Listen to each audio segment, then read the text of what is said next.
You know what's strange? Some of the most perceptive, emotionally intelligent people you'll ever meet didn't develop those abilities through books, classrooms, or years of meditation. They developed them because, at some point in their lives, they had to. Their nervous system was trained not by choice, but by circumstances that required them to read rooms, predict moods, and think several steps ahead just to feel safe. Psychologists have started calling this traumatic intelligence, and if you've never heard of it before, that's exactly why this video matters. Here's the psychological premise. Trauma doesn't only wound people. In many cases, it also sharpens them. Research in developmental psychology suggests that children who grow up in unpredictable or emotionally complex environments often develop a heightened sensitivity to social cues, emotional patterns, and nonverbal communication. Their brains, specifically the amygdala and the prefrontal cortex, are wired early on to detect subtle signals that most people completely miss. The result is a form of intelligence that looks almost invisible from the outside, but runs incredibly deep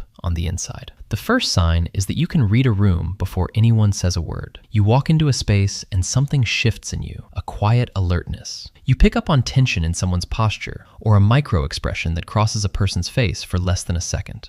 This isn't intuition in the mystical sense. It's pattern recognition. Your brain was trained from an early age to scan your environment for emotional data because, at some point, that scanning kept you safe. The second sign is that you are deeply attuned to other people's needs, sometimes before they are. You notice when someone is struggling, even when they say they're fine. You sense the shift in someone's energy before they've had a chance to process it themselves. Psychologists refer to this as hyper-empathy, and it often develops in people who grew up needing to track the emotional states of caregivers or family members closely. You learned to feel others because your environment required it. Third, you are an exceptional problem solver, especially under pressure. When things fall apart around you, something in you goes calm and strategic. You don't freeze, you adapt. This is the nervous system doing something fascinating. Individuals who experienced early adversity often develop what researchers describe as stress inoculation, meaning their brains are better calibrated to manage high-stakes situations, because high-stakes situations were simply their normal. The fourth sign is that you think deeply about human behavior, almost compulsively. You analyze why people do what they do. You replay conversations. You search for the meaning behind actions that others don't even register. This depth of psychological thinking isn't random.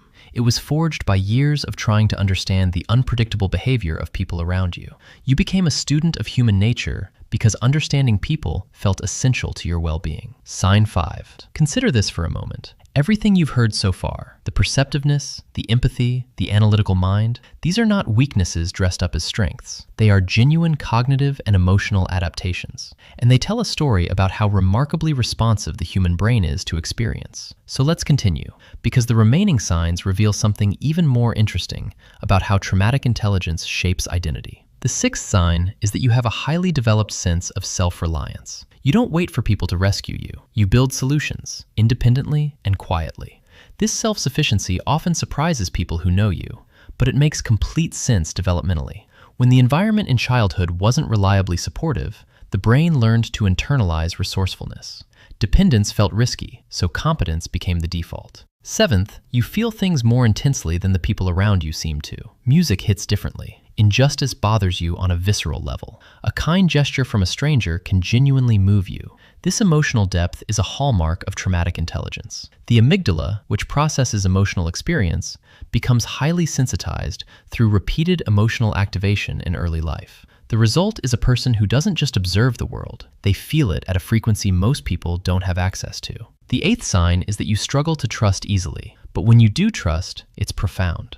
Your threshold for trust is simply higher than average. This isn't cynicism, it's a calibrated response. Cognitive psychologists call this adaptive skepticism. Your brain learned early that not all signals of safety were genuine, so it built filters. And those filters, while sometimes isolating, also mean that the connections you do form tend to be honest, meaningful, and unusually resilient. Ninth, you have a complex relationship with rest and stillness. Slowing down can feel uncomfortable, almost unsafe. When things are quiet, the mind tends to wander inward, and not always gently. This is the nervous system doing what it was conditioned to do: stay alert. The irony is that the very intelligence trauma built requires active effort to unwind. Learning to rest, for someone with traumatic intelligence, is itself a kind of reclaiming. It's telling the brain that the threat has passed. And the 10th sign, perhaps the most defining one, is that you carry a quiet but unshakable sense of meaning. You don't move through life casually. You've looked closely at pain, both your own and others, and something in you has refused to let it be meaningless. Research on post-traumatic growth, a concept studied extensively by psychologists Richard Tedeschi and Lawrence Calhoun, suggests that a significant portion of people who navigate adversity emerge with a deeper philosophical clarity about what matters and why. You are, in many ways, someone who learned wisdom earlier than most. Here's what's worth sitting with. Traumatic intelligence isn't something to celebrate at the expense of acknowledging the difficulty that created it. The sharpness was real, but so was the cost. What psychology invites us to understand is that the human brain is not simply damaged by hardship. It is also, in very specific and measurable ways, transformed by it. The perceptiveness you carry, the empathy you extend, the way you analyze the world, these are not coincidences. They are the architecture of a mind that had to grow quickly, and did. The question now isn't how you got here. The question is what you choose to do with the intelligence you built along the way.